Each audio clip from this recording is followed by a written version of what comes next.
Road కూడా కనిపించినంత దట్టమైన పొగ కార్స్ చుట్టూ అలుముకోవడంతో డ్రైవర్ కార్ ఆపేశాడు. అక్కడ ఏం జరుగుతుందో ఎవరికీ అర్థం కాలేదు. కానీ ఏదో ప్రమాదంలో పడిపోతున్నట్లు మాత్రం అనిపించింది. ఆకాష్ చుట్టూ చూస్తూ, driver, we're in danger, alert గా ఉండండి, సెక్యూరిటీని కార్ దిగొద్దు అని మెసేజ్ పాస్ చేయి అని సీరియస్ గా చెప్పడంతో, ఎస్ బాస్ అంటూ ఆకాష్ చెప్పిన పని చేశాడు డ్రైవర్. 15 మినిట్స్ వరకు ఎలాంటి అలికిడి లేకపోవడంతో ఆకాష్ తన ఫోన్ తీసుకుని ఎనదర్ సెక్యూరిటీ టీమ్ కి మెసేజ్ చేశాడు. ఆకాష్ మెసేజ్ చేసిన 20 మినిట్స్ కి ఆ సెక్యూరిటీ టీం నుండి ఆల్ క్లియర్ బాస్ అని మెసేజ్ రావడంతో ఆకాష్ పెదవులపై క్రూరమైన నవ్వు నిలిచింది. డ్రైవర్, యూ కెన్ గో అని ఆకాష్ ఆర్డర్స్ తో ముందు సెక్యూరిటీ కార్ తో కలిసి మళ్లీ స్టార్ట్ అయ్యాయి. ఆ 3 కార్లు 10 నిమిషాల్లో పవిత్ర మ్యాన్షన్స్ చేరుకున్నాయి. ఆకాష్ చాలా కేర్ఫుల్ గా ఐశ్వర్యని తమ బెడ్రూమ్ లో పడుకోబెట్టి బయటకు వచ్చేసరికి హాల్లో వెయిట్ చేస్తుంది స్వీటీ. బయటకు వెళ్లబోతున్న ఆకాష్ తో, ఇప్పుడు జరిగిన అటాక్ ఆ దినేష్ చేయించాడా అని భయంతో అడిగింది స్వీటీ. ఆమె భయం ఆ దినేష్ ఈసారి మళ్లీ ఐశ్వర్య లైఫ్ లో ఎలాంటి అలజడి సృష్టిస్తాడో అని. ఆకాష్ లేకుంటే ఐశ్వర్య పరిస్థితి ఏంటో కూడా ఊహించలేకపోతుంది స్వీటీ. డోంట్ నో, 10 మినిట్స్ లో తెలిసిపోతుంది, టేక్ కేర్ ఆఫ్ ఐషు అని చెప్పేసి ఫాస్ట్ గా వెళ్లిపోయాడు ఆకాష్. పవిత్ర మ్యాన్షన్స్ ఆపోజిట్ లో ఒక చిన్న పాత బంగ్లా ఉంది. అక్కడికి ఇప్పుడు ఆకాష్ వెళ్లాడు. ఆకాష్ రావడం చూసి సెక్యూరిటీ అలర్ట్ అయ్యి ఆకాష్ ని విష్ చేశారు. ఆ రూమ్ లో కింద పడి దొర్లుతున్న రౌడీలను చూసి, ఏమైనా చెప్పారా అని అడిగాడు ఆకాష్. ఎస్ బాస్, వీళ్ళని పంపించింది ఆ దినేష్ రెడ్డిని. బట్ ఊహించని విధంగా మీరు అటాక్ చేయడంతో మనకి దొరికిపోయారు అని సెక్యూరిటీ చెప్పడంతో పక్కనే ఉన్న స్టూల్ లాక్కుని కూర్చుంటూ, రే, దినేష్ ఎక్కడున్నాడ్రా అని చాలా కూల్ గా అడిగాడు ఆకాష్. మాకు తెలియదు సార్. సార్ ఫోన్ చేసి మాకు చెప్తే మేము అటాక్ చేస్తాం. మీ పవర్ తెలియక మీ మీద అటాక్ చేసినాం. ఇప్పుడు మీరు ఒగ్గేస్తే మళ్ళీ విజయవాడలో కనిపించాం అని ఏడుస్తూ వేడుకున్నాడు రౌడీ. మీరు తీసుకెళ్లడానికి వచ్చింది ఈ ఆకాష్ వైఫ్ నీరా అంటూ, మీరు నన్ను టచ్ చేయాలని చూసినా నేనంత రియాక్ట్ అవ్వను. బట్ మీరు నా ఐషుని నా నుండి దూరంగా తీసుకెళ్లిపోవాలని వచ్చారు. హౌ కుడ్ ఐ అని ఆవేశంగా అడిగాడు ఆకాష్. ఆకాష్ వాయిస్ లో బేస్ కంటే చూపుల్లో క్రోధం ఎక్కువగా కనిపిస్తూ ఉండడంతో రౌడీలందరూ భయంగా ఆకాష్ ని చూస్తూ వెళ్లి ఒక మూలకి నక్కి కూర్చున్నారు. చేతికి అంతేంత దూరంలో ఉన్న ఐరన్ రాడ్ తీసుకుని తన కోపం చల్లారేంత వరకు కసితీరా రౌడీలను కుల్లబడిచాడు ఆకాష్. సార్ సార్ చెప్తాను సార్ అని వాళ్ళ నోటి నుండి వచ్చే వరకు కొడుతూనే ఉన్నాడు ఆకాష్. వాళ్ళు దినేష్ రెడ్డి గురించి చెప్తామనడంతో చేతిలో ఉన్న రాడ్ పక్కకు విసిరేసి, చెప్పండి అన్నట్లుగా వాళ్ళని చూస్తూ స్టూల్ మీద కూర్చున్నాడు ఆకాష్. సార్ డైలీ ఈ టైంలో ఫామ్ హౌస్ లో ఉంటాడు సార్, అక్కడికి ఎవరిని అలౌ చేయరు అని చేతులు నొక్కుంటూ చెప్పాడు ఆ రౌడీ. ఆకాష్ తన సెక్యూరిటీ వైపు చూడగానే వాడిని పక్కకి లాకెళ్లి దినేష్ ఉంటున్న ప్లేస్ డీటెయిల్స్ తెలుసుకుని వచ్చాడు. ఆకాష్ అందరినీ కోపంగా చూస్తూ, మళ్లీ విజయవాడలో కనిపిస్తే ప్రాణాలు తీసేస్తాను. మా వాళ్ళు మిమ్మల్ని వేరే ప్లేస్ కి షిఫ్ట్ చేస్తారు. ఇక మీదైనా మీ ఫ్యామిలీస్ తో కలిసి హ్యాపీగా బ్రతకండి అని సీరియస్ గా చెప్పాడు ఆకాష్. అడగకుండానే వరమిచ్చిన దేవుడు సార్ మీరు అనుకుంటూ మనసులోనే ఆకాష్ కి కృతజ్ఞతలు తెలుపుకున్నారు రౌడీలు. ఆకాష్ బయటికి వస్తుండగాని సెక్యూరిటీ కార్ డోర్ తీసి రెడీగా ఉంచాడు. ఆకాష్ కార్లో కూర్చుని ఆ అడ్రస్ తెలిసిన సెక్యూరిటీ అతన్ని ఒక్కడినే తనతో రమ్మని చెప్పి మిగిలిన వాళ్ళని మ్యాన్షన్ మీద నిఘా పెట్టమని చెప్పాడు. ఓకే బాస్ అని చెప్పి ఎక్కడ వాళ్ళక్కడ డిస్పోజ్ అయ్యారు. ఆకాష్ ఉన్న కార్ దినేష్ రెడ్డి ఉన్న ప్లేస్ కి కదిలింది. ఆకాష్ సీట్లో వెనక్కి వాలి, వీడి నెట్వర్క్ ఏంటి అని ఆలోచిస్తున్నాడు. 40 మినిట్స్ తర్వాత దినేష్ రెడ్డి ఉన్న ఫామ్ హౌస్ కి రీచ్ అవడంతో, బాస్ వచ్చేసాం అని చెప్పాడు security person. Car farm house బయటే ఆగి ఉండడం చూసి, పోనీ అని సీరియస్ గా ఆర్డర్ వేశాడు ఆకాష్. బాస్, లోపల సిట్యుయేషన్ ఎలా ఉంటుందో తెలియకుండా మీరు వెళ్లడానికి వీల్లేదు అని కంగారుగా చెప్తున్న సెక్యూరిటీ పర్సన్ ని ఆకాష్ కోపంగా చూడడంతో సైలెంట్ అయిపోయాడు. గేట్ దగ్గర వాచ్మెన్ కూడా లేకపోవడంతో డ్రైవర్ కార్ ని స్పీడ్ గా డ్రైవ్ చేస్తూ తీసుకెళ్లడంతో గేట్స్ బల్లోన విరిగిపోయాయి. గేట్ కి అటు ఇటు ఉన్న మామిడి తోటలు, చుట్టూ చీకటి, దూరంగా మినుకుమంటున్న లైట్లను బట్టి ఫామ్ హౌస్ కనీసం 3 కిలోమీటర్స్ లో ఉంది అని ఎస్టిమేషన్ వేశాడు డ్రైవర్. అదే విషయం ఆకాష్ కి చెప్పడంతో, ఇంత సీక్రెట్ గా ఏం చేస్తున్నాడు వీడు అని అనుకున్నాడు.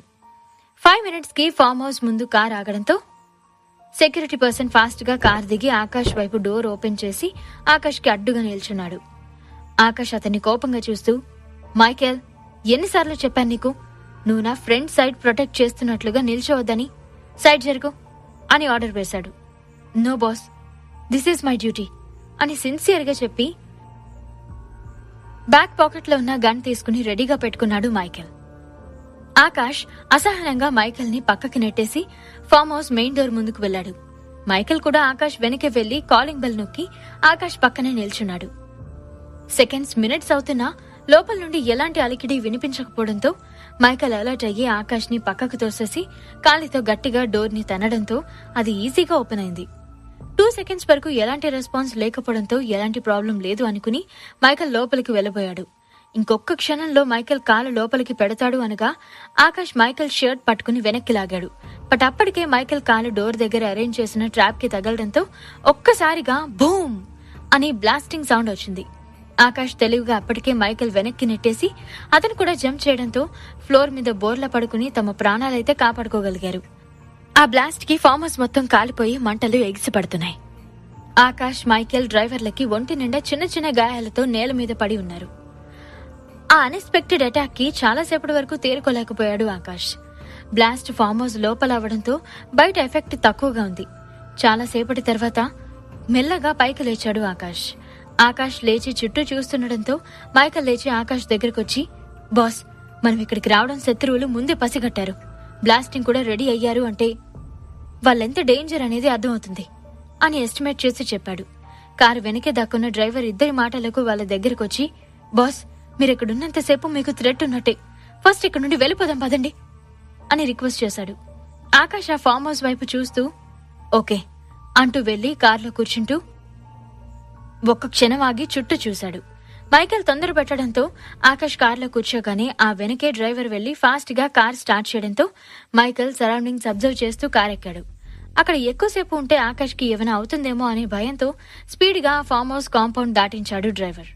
కార్ పూర్తిగా కనుమరుగైపోయిన తర్వాత అంతసేపు ఫామ్ హౌస్ సరౌండింగ్స్ లో చీకట్లో దాగున్న వ్యక్తి బయటకొచ్చి, ఐషుని నాదాన్ని చేసుకునేంత వరకు ఈ దినేష్ రెడ్డి నీకు దొరకడు ఆకాష్. ఇది జస్ట్ శాంపుల్ మాత్రమే. Get ready to the hidden war అని గట్టిగా నవ్వుకున్నాడు. అదే టైంలో కార్లో కూర్చున్న ఆకాష్ సీట్లో వెనక్కి వాలి కూర్చుంటూ కార్ ఎక్కి ముందు కనిపించిన షాడోని తలుచుకుంటూ, నువ్వక్కడే ఉన్నావని నాకు తెలుసురా. నీకు ఎంత నెట్వర్క్ ఉందో తెలుసుకోవడం కోసమే నన్ను నేనే నీకు ఎరగా వేశాను.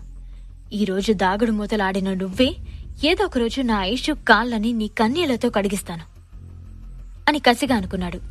బాస్ అని మైకేల్ పిలవడంతో కళ్ళు తెరిచి చుట్టూ చూసి కార్ హాస్పిటల్ ముందు ఆగి ఉండడంతో ఇక్కడెందుకు అన్నట్లుగా చూశాడు ఆకాష్.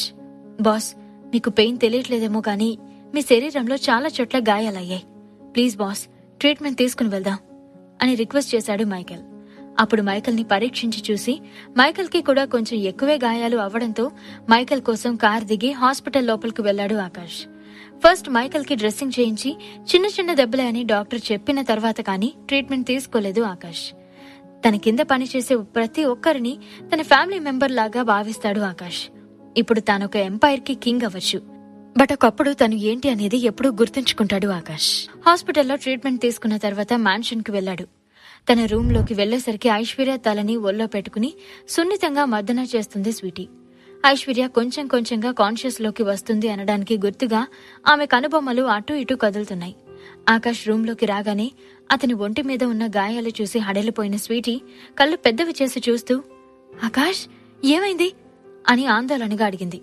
ష్ అని నోటు మీద వేలుంచి సైలెంట్ గా ఉండమని స్వీటీకి సైగ చేస్తూ, ఫ్రెష్ అయ్యొచ్చాక చెప్తాను అని టవల్ తీసుకుని వాష్రూమ్ లోకి వెళ్లిపోయాడు ఆకాష్. ఆకాష్ ఫ్రెష్ అయ్యి డైరెక్ట్ గా డ్రెస్సింగ్ రూమ్ లోకి వెళ్లి డ్రెస్అప్ అయి వచ్చి ఐశ్వర్యకి మరోవైపు కూర్చున్నాడు. ఒంటి మీద అన్ని బ్యాండేజ్లు పెట్టుకుని స్నానం చేసొచ్చావా? బొత్తిగా భయం లేకుండా పోతుంది నీకు. ఐషు లేస్తే కాని నువ్వు కంట్రోల్లో ఉండవు అని సాధించింది స్వీటీ.